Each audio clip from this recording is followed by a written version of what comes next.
네, 할렐루야. 네, 한 주 동안 평안하셨는지 모르겠습니다. 지금 이제 장마 기간 이 비가 많이 와서 많이 힘든 좀 부분도 있었지만 이제 여름 뜨거운 떼약볕이 내리쬐고 있습니다. 그래서 많이 이제는 또 더워서 힘든 그런 날들이 이어지는 것 같습니다. 그리고 저희 말씀으로 교회는 지난 금요일부터 해서 말씀으로 교회 수련회 하고 있습니다. 오늘이 마지막 수련회입니다. 오늘 마지막 수련회. 주님께서 은혜와 또 말씀이 충만한 수련회가 되게 해주시고 또 아무런 큰 사고 없이 잘 이끌어 주실 거라 믿습니다. 다음 한 주간 동안은 네, 목사님 가정 휴양입니다. 그리고 또 다음 주 같은 경우는 또 휴식을 취하는 또 다른 교회에 가서 어떤 또 예배를 개척교회에 예배드리고 있는 탐방도 하고 또 견학도 하고 또 그러한 고민들을 하는 귀한 시간을 가지려고 합니다. 다음 주는 한 주 쉽니다. 다른 교회의 예배에 가서 함께 예배를 드립니다. 담임 목사님, 이영주 목사님 가정 가운데 평안할 수 있도록 부탁드립니다. 네, 계속해서 저희 말씀으로 교회 예배, 우리 스피릿에 대해서 말씀을 나누고 있습니다. 말씀으로 교회의 스피릿 12가지인데 그 가운데 이제 9가지 정도 했고요. 또 부제 형식으로 또 한번 생각해 보면은 첫째로 교회의 주인은 말씀이신 주 예수 그리스도다. 둘째로 교회의 신자는 말씀으로 태어난 존재다.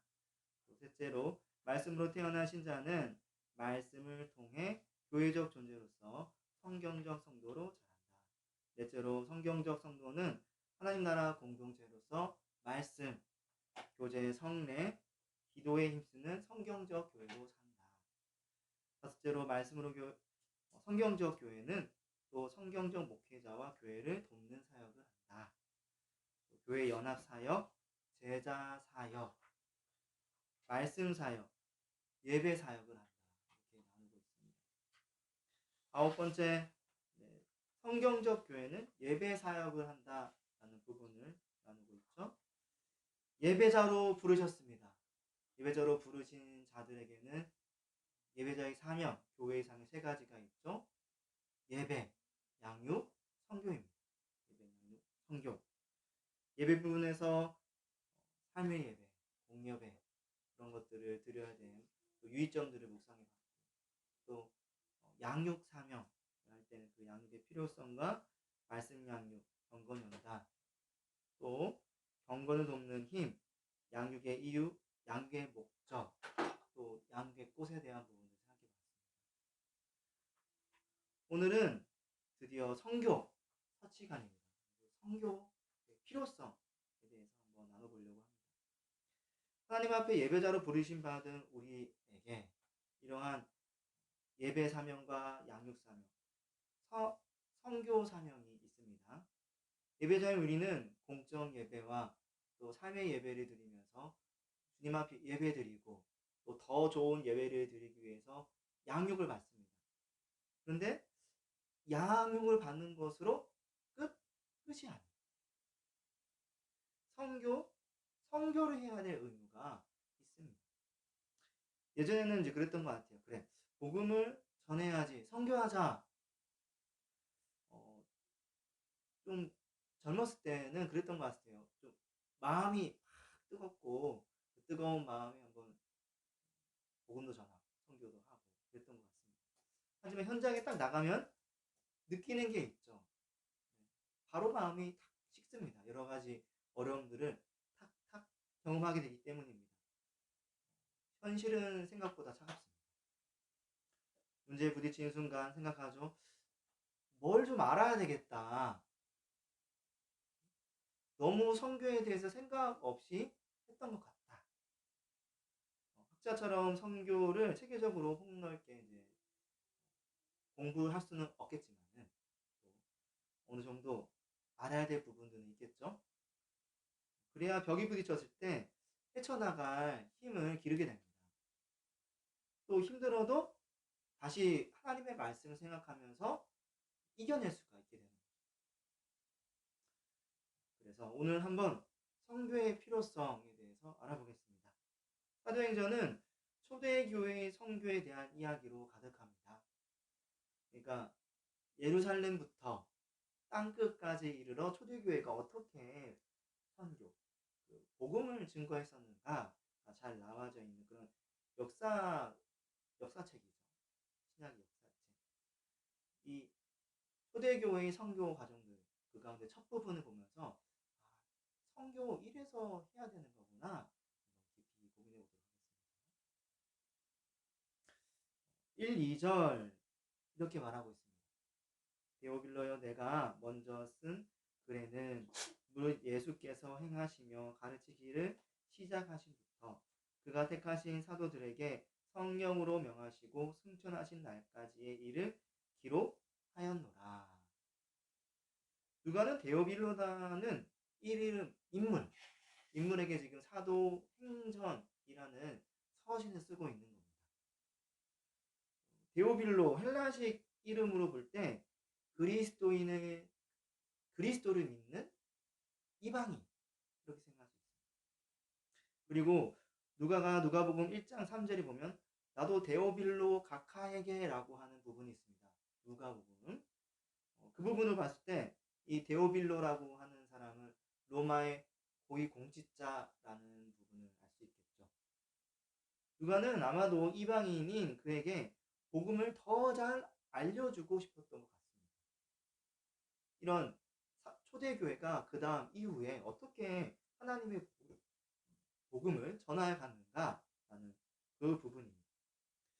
누가는 데오빌로에게 이미 누가복음에서 예수님의 사역 시작부터 사도들의 택하심, 또 죽으시고 부활하시고 승천하신 날까지 이렇게 기록했는데 그 이유도 알려주고 싶었던 것이죠.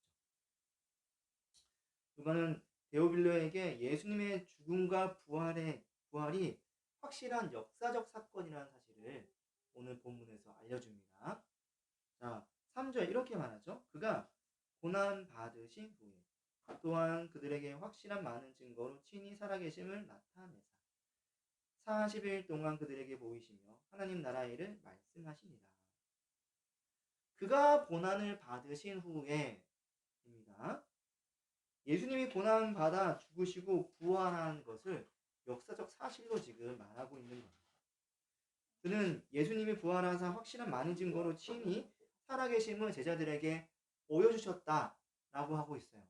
이런 것도 제자들이 다 눈으로 확인하고 또 귀로 듣고 체험했다는 것을 반증해 주는 겁니다. 예수님은 어떻게 자신의 부활을 제자들에게 확실히 나타내셨습니까? 그러면 처음 예수님의 부활을 봤던 사람은 여인들이었어요.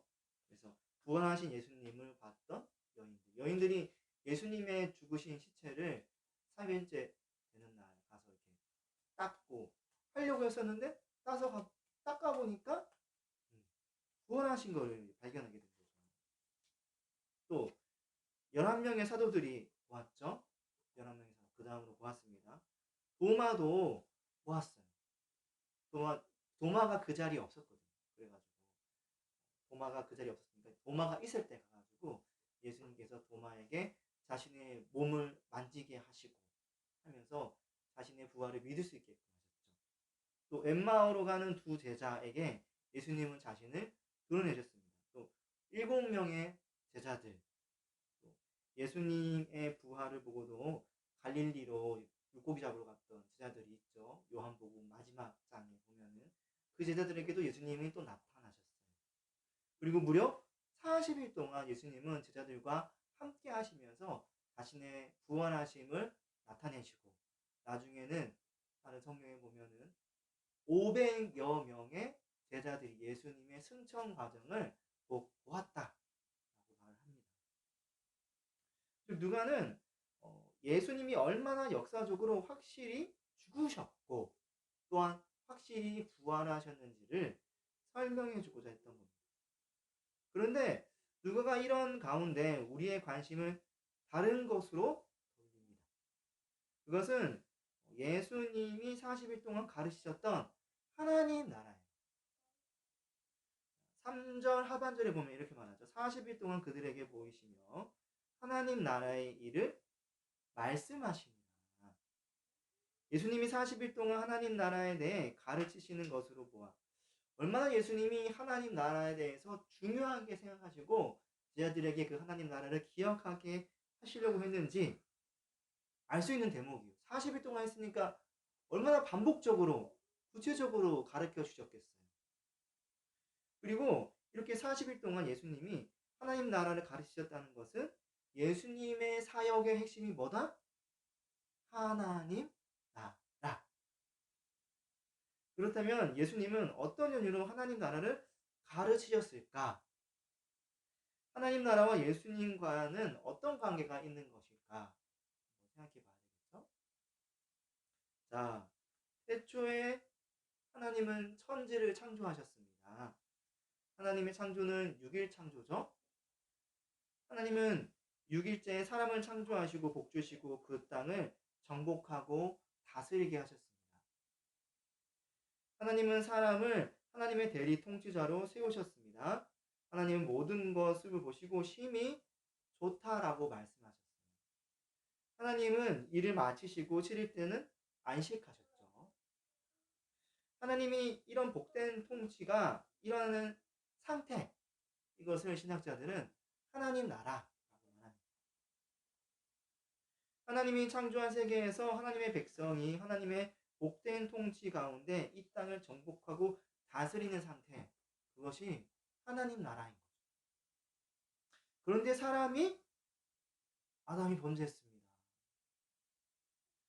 하나님의 명령을 어기고 뱀의 유혹에 넘어가서 먹으면 죽는다 했던 그 선악과를 먹었어요. 이로 말미암아 범죄한 사람은 하나님의 심판을 받고 하나님 나라를 상실하게 됐어요. 하나님 나라에서 쫓겨났어요. 그래서 아담 이후 그에게 속한 모든 사람은 모두 하나님 나라를 상실한 채 태어나게 되죠. 그런데 하나님은 아담에게 여자의 후손이 와서 뱀의 머리를 상하게 하고 그 핵심, 죄의 문제를 부수는 것을 말하죠. 또 구원해 주실 거라는 약속을 하셨습니다. 상실 하나님 나라의 회복을 약속하신 거예요. 예수님은 그 약속대로 오신 여자의 후손이십니다. 그래서 신약 성경에서 예수님의 첫 사역 일성이 바로 하나님 나라. 하나님 나라가 가까웠으니 회개하고 복음을 믿으라. 예수님의 사역 핵심이 하나님 나라 사역이다. 예수님은 하나님 나라 사역을 위해 공생의 사역 마지막에 우리의 죄를 대신하여 십자가에 못 박혀가지고 형벌대속적 죽음을 죽으셨습니다. 이를 통해 사단의 핵심 죄와 사망 문제를 해결하셨죠. 예수님을 믿을 때 죄에서 해방하고 영적으로 거듭나서 새 생명을 얻습니다. 하나님 나라 백성이 되어 하나님 나라에 들어갈 의를 얻게 된 거예요. 예수님의 십자가 하나님 나라 사역은 예수님의 부활 승천을 통해 하나님께서 인정하셨음도 알 수 있습니다. 예수님의 하나님 나라 사역이 온전했기에 하나님은 예수님을 부활케 하시고 승천하도록 하신 거예요. 이것이 바로 예수님과 하나님 나라와의 관계입니다. 예수님은 죄로 말미암아 하나님 나라에서 쫓겨났던 그 하나님 나라를 십자가 죽으심과 부활을 통해 다시 들어갈 수 있도록 하신 분이십니다. 예수님은 하나님 나라의 약속을 성취하신 분이에요. 그런데 예수님은 자신의 하나님 나라 사역과 성령을 이제 또 연결하신다는 거예요. 자, 4절 5절 말씀 한번 읽어드리겠습니다. 사도와 함께 모이사 그들에게 분부하여 이르시되 예루살렘을 떠나지 말고 내게서 들은 바 아버지께서 약속하신 것을 기다리라. 요한은 물로 세례를 베풀었으나 너희는 연날이 못되어 성령으로 세례를 받으리라 하셨느니라. 예수께서 당시 40일 동안 사도들에게 하나님 나라의 일을 가르치셨습니다. 그러므로 이제 제자들은 예수님의 가르침을 굳게 붙잡으면 돼요.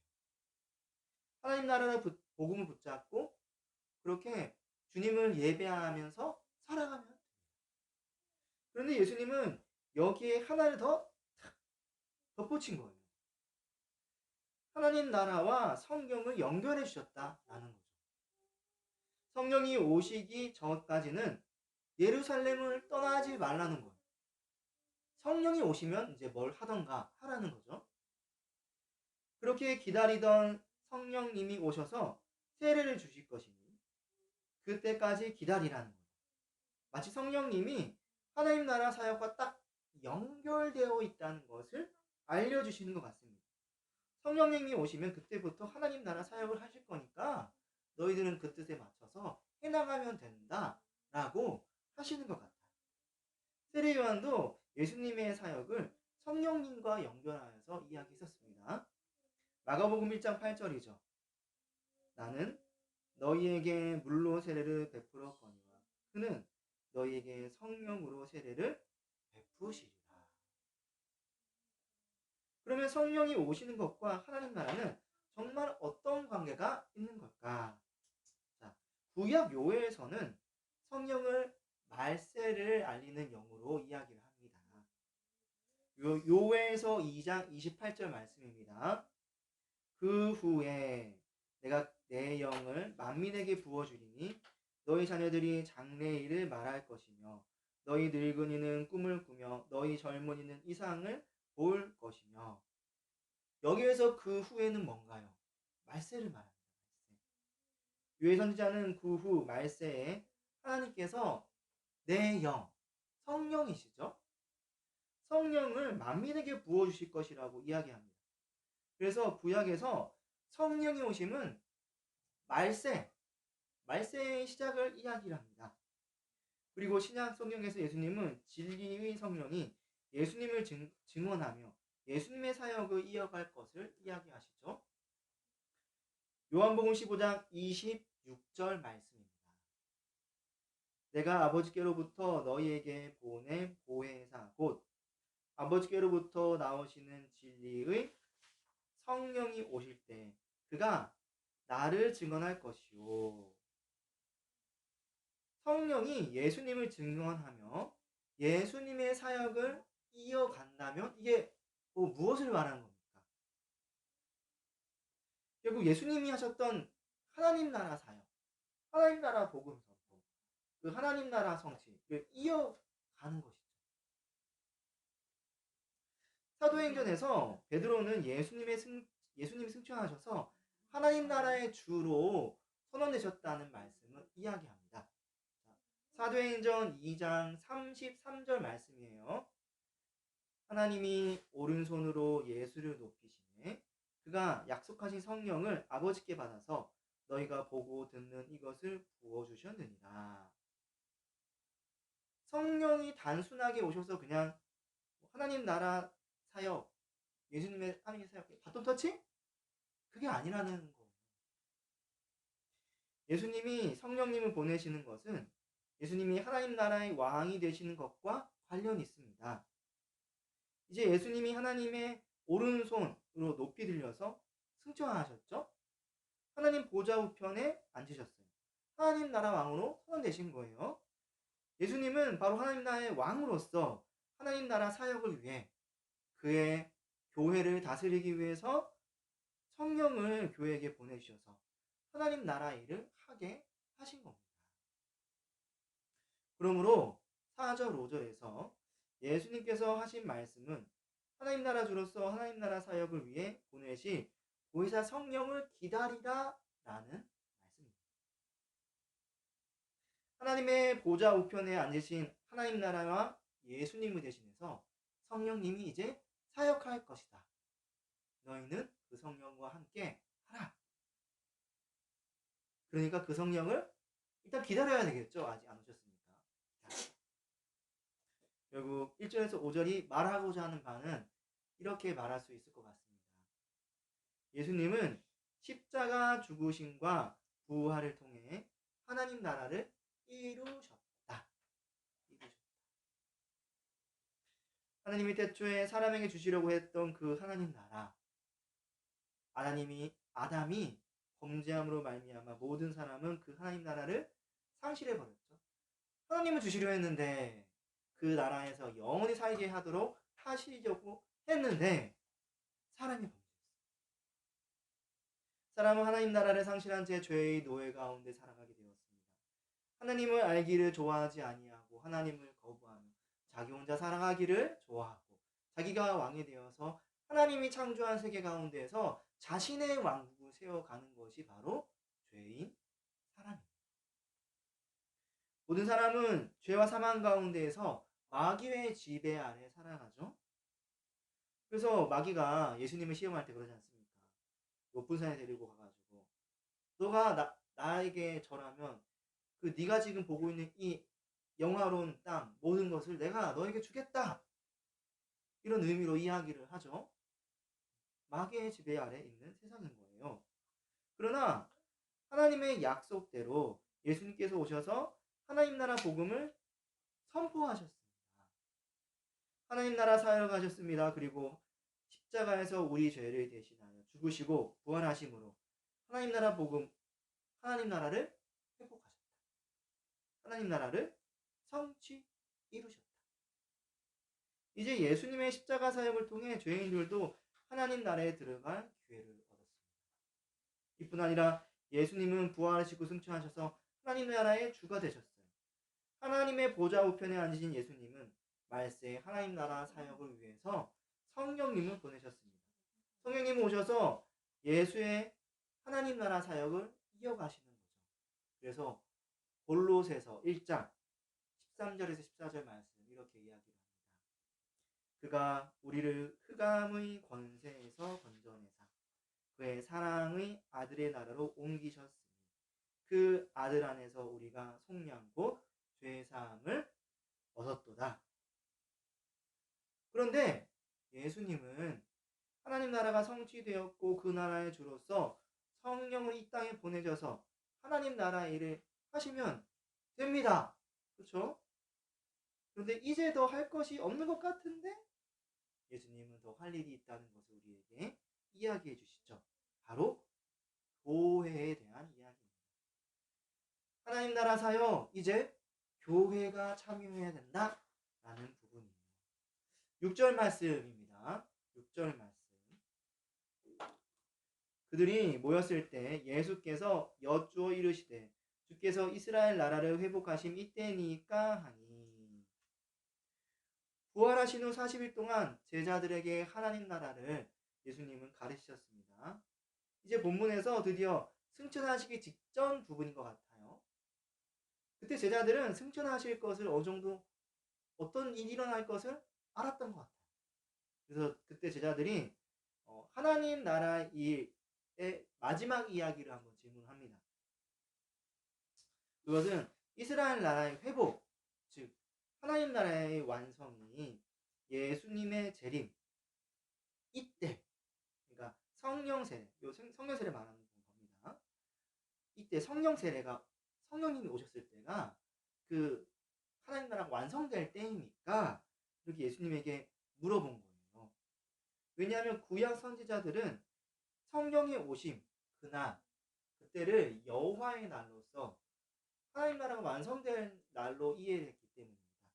요엘서 2장 28절 말씀에 그 후에 내가 내 영을 만민에게 부어주리니 요엘서 2장 29절 말씀에 그때 내가 또 내 영을 남종과 여종에게 부어줄 것이며 그리고 나서 2장 31절 말씀에 여호와의 크고 두려운 날이 이르기 전에 해가 어두워지고 달이 핏빛같이 변하려니와 하면서 성령님 여호와의 날 이렇게 요엘 선지자는 같이 이해하고 있다는 사실.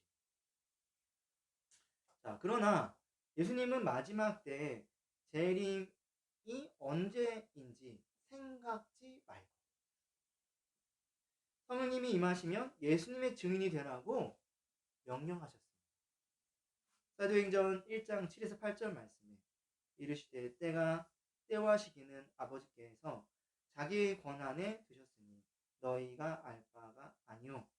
오직 성령이 너희에게 임하시면 너희가 권능을 받고 예루살렘과 온 유대와 사마리아와 땅끝까지 이르러 내 증인이 되리라 하시니라. 왜냐하면 그때와 시기는 아버지의 권한이라는 거예요. 너희는 이거 이때일까 저때일까 생각하지 말라. 우리가 해야 될 것은 오직 복음 전하는 거. 이게 될까 안 될까? 주님 내일 오실까 안 오실까? 그런 거 생각하지 말라. 그냥 무조건 복음 선포! 하나님 나라 복음! 하나님 나라 일 참여! 이런 거라는 거예요.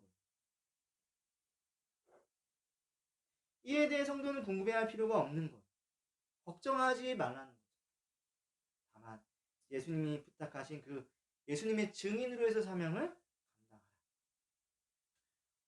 어디부터 어디까지요? 예루살렘부터 땅끝까지. 자, 그러므로 예수님은 교회에게 성령을 주셔서 복음의 증인, 선교를 명하셨다.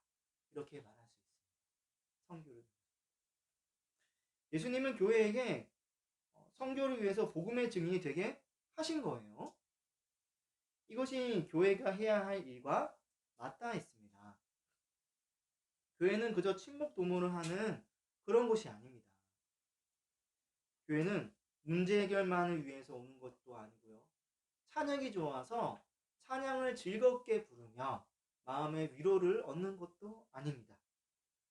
그저 자신의 아니 때문에 기도만 하면서 주님께 나의 소원만을 아뢰는 그런 것도 아닙니다. 교회는 복음의 증인, 선교를 위해 애써야 하는 곳이에요. 교회는 복음을 가르쳐야 하고요. 설교도 하고 강의도 해요. 교회 개개인의 성도들은 아니겠습니까? 교회 성도들은 복음을 배워야 하고요. 이제 복음을 배웠다면은 복음의 증인으로서 선교에 참여해야 합니다. 그런 의무가 모든 신자, 예배자에게 있는 거예요. 교회는 그렇게 성도들을 예수님의 증인으로서 세워나가는 기관입니다. 그런데 교회의 이런 기능이 날이 갈수록 약해지고 있어요. 교회는 언젠가부터 주일 오전 예배를 드리는 예전 공동체가 된 것 같아요. 공예배, 오직 공예배. 공예배만 드리면 다 깨끗하고 다 한 거예요. 경조사를 챙기는 그런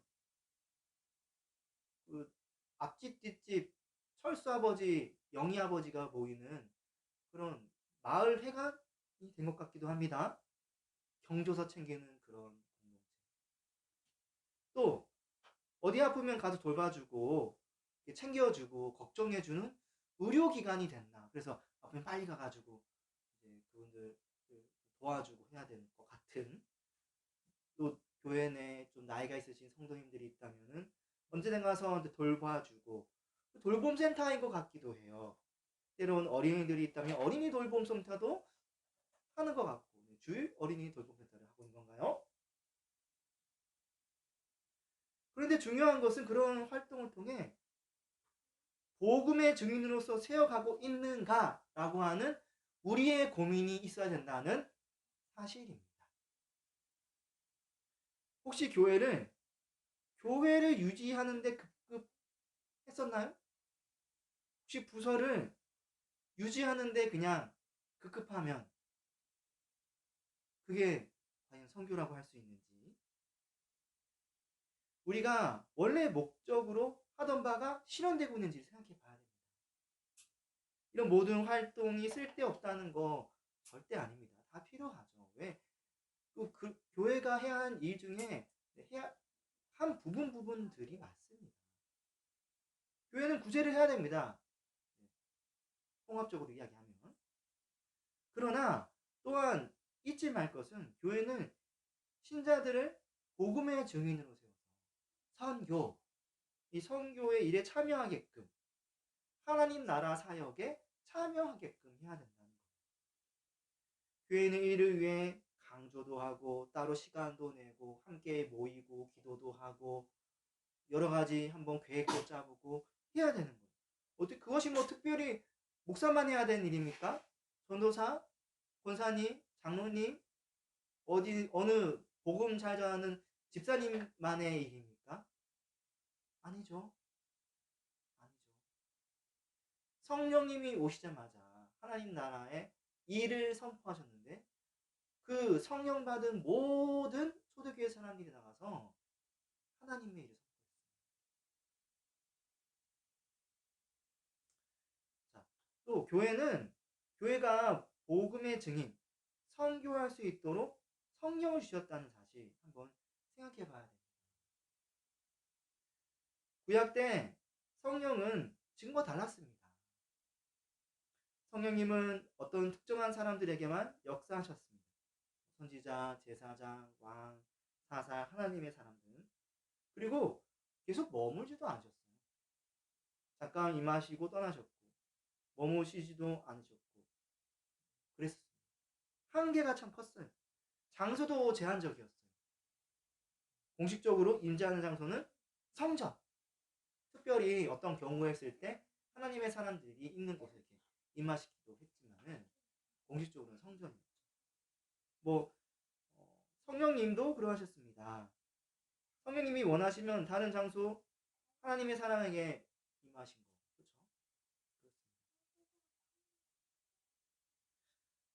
그러나 신약 시대 때 성령님은 언제 어디서나 계속 신자에게 머무셨어요. 신자로 하여금 복음의 증인이 될 수 있도록 하기 위해서입니다.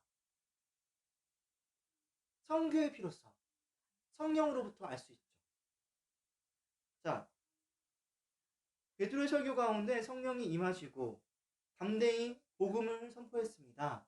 그 성령님이 임하셔서 역사하셨을 때 어떤 일이 일어났습니까?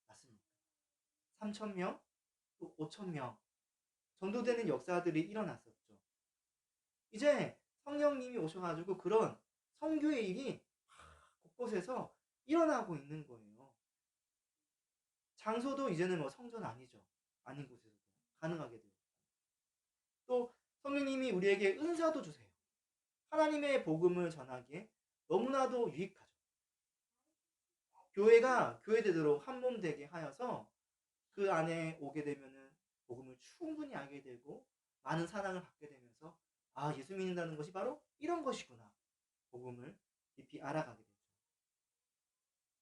성령님은 구약과 다르게 계속 우리에게 머무심으로써 우리가 복음의 증인으로서 교회가 복음의 증인의 사역을 잘 감당할 수 있게끔 선교하게 하십니다. 혹시 아직까지도 복음의 증인, 선교의 필요성을 느끼지 못하셨습니까? 하나님 나라의 왕, 교회의 주인이신 예수님께서 선교를 명하셨음 기억합시다. 선교는 예수님의 하나님 나라 사역에 동참하는 일입니다. 단순하게 그냥 숫자를 늘리는 거, 사람을 늘리는 뭐, 교회를 유지하기 위한 그런 일이 아닙니다. 교회의 성존이 아니라 하나님 나라, 선포, 하나님 나라를 위해서 섬기고 일하는 일에 참여하는 것. 여기에 중요한 의미가 있는 거예요. 사도행전이 성령께서 하신 하나님 나라의 사역, 선교를 조명하고 있다는 사실도 한번 기억해 봐야 됩니다. 무려 28장이에요. 얼마나 선교가 중요했으면은 이 선교에 대해서 초대교회의 처음과 끝, 예루살렘에서부터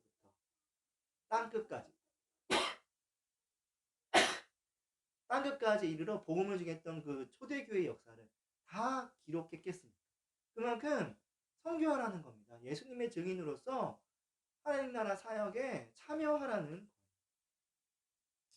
사도행전은 성경이나 불린 만큼 성령에 대해서도 자주 언급되어져 있고 자주 성령님이 간섭하시고 하는 이야기가 많이 나옵니다. 1장에서부터 그렇죠. 예수님은 성령을 기다리라 이렇게 말씀하시고 바로 2장에서 성령님이 오세요. 성령님이 오시더니면은 하나님 나라 일을 이 신자들의 입을 통해서 선포하게 하시고 성령의 감동 가운데에서 사도들은 복음도 선포하고 스테반 집사 같은 경우에는 성령의 감동 가운데서 이렇게 말씀을 전하다가 순교를 마다하지 않고 해버렸어요. 그리고 안디옥 교회 같은 경우는 성교의 이 성령님께 있으셔가지고 성령님께서 이 안디옥 교회에 명하셔가지고 바울과 바나바를 세워서 1차 전도 여행을 출발시키셨단 말이에요. 그 이후에도 바울은 항상 성령의 인도함 가운데서 자신이 일했다는 사실을 이야기했습니다. 성령의 인도하신 가운데서 2차 전도 여행 중에 소아시아에 있다가 그 유럽으로 넘어가게 되지 않습니까? 정리하면 사도행전의 성령은 교회가 선교하도록 계속 인도하고 도우셨어요. 그런데 어떻게 교회가 선교를 먼 산 보듯이 우리는 주님을 위해서 예배하는 또 예배를 더 잘 드리기 위해서 양육받는 거. 이 양육받는 그것만 가지고 교회의 예배자의 사명을 말할 수 있겠습니까? 아니죠. 하나님 나라 일에 참여해야 됩니다. 여기에 우리가 선교를 해야 될 필요성이 있습니다. 자, 이제 말씀을 맡겠습니다. 예수님은 십자가 죽으심과 부활을 통해 하나님 나라를 이루셨습니다. 예수님은 교회에게 성령을 주셔서 복음의 증인, 선교를 명하셨습니다. 이제 신자들은 이 선교를 함으로써 하나님 나라 사역에 참여해야 될 의무가 있습니다. 성령님께서 하시는 그 일을 도와서 해나가야 합니다. 일 한번 힘써 해나가 봅시다. 함께 기도드리겠습니다. 기도드릴 때 주님, 우리가 이제 예배자로서 주님께 예배드리고 또 잘 양육받아서 선교까지 나가야 돼. 깊이 생각해 보았습니다. 주님, 이 선교의 일, 선교의 필요성, 결국 교회의 주 대신 예수 그리스도께서 명령하셨고 그 예수님의 일, 하나님 나라 사역, 성령을 통해 이 땅 가운데 다스리고 또 주의 교회에게 그 일을 하게 하셨사오니 아버지, 이 일을 우리가 감당해 나가겠습니다. 선교의 필요성 항상 마음속에 깊이 새기며 주님의 일에 참여하겠습니다. 우리에게 힘과 능력을 더하여 주시옵소서. 성령의 능력, 성령의 은사, 성령의 인도하심을 붙잡고 하나님 나라 일에 참여하며 선교하겠습니다. 함께 기도하며 나아가겠습니다. 주님, 감사합니다. 이 땅 가운데에서 참 허무하게 살아갈 수 있는 인생이었습니다. 주님 앞에 범죄하고 더 큰 죄를 짓고 참 허랑방탕하게 살아갈 수 있었는데 주님께서 주신 그 시간을 사용하여서 하나님을 예배하고 하나님의 말씀으로 양육받고 이제는 하나님 나라의 일, 선교회까지 참여하게 하신 하나님 아버지, 감사합니다. 우리 말씀으로 교회가 주님의 선교를 위해서 이 창원 지역 가운데 주님 세워졌습니다.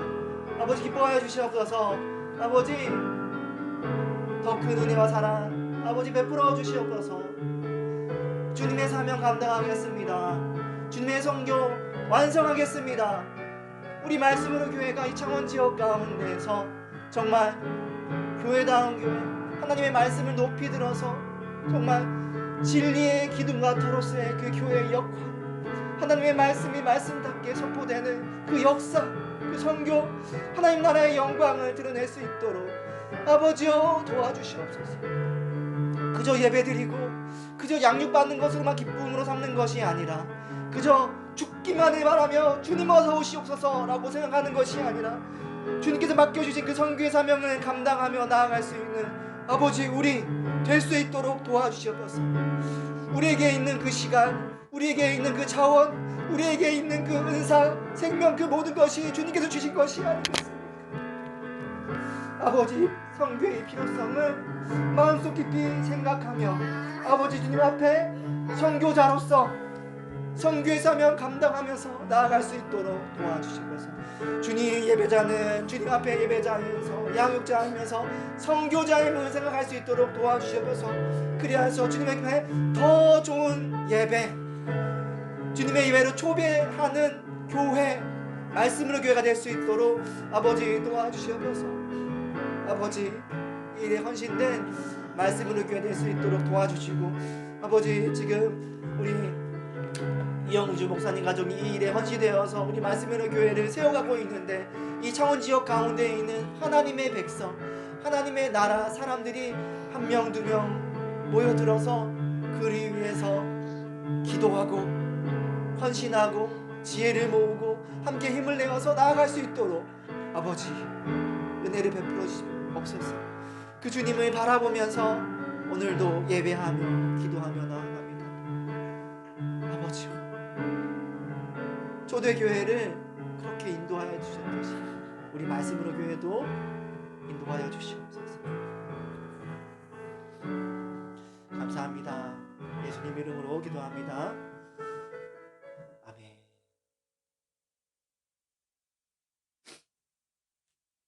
네, 이 시간 찬양 드리고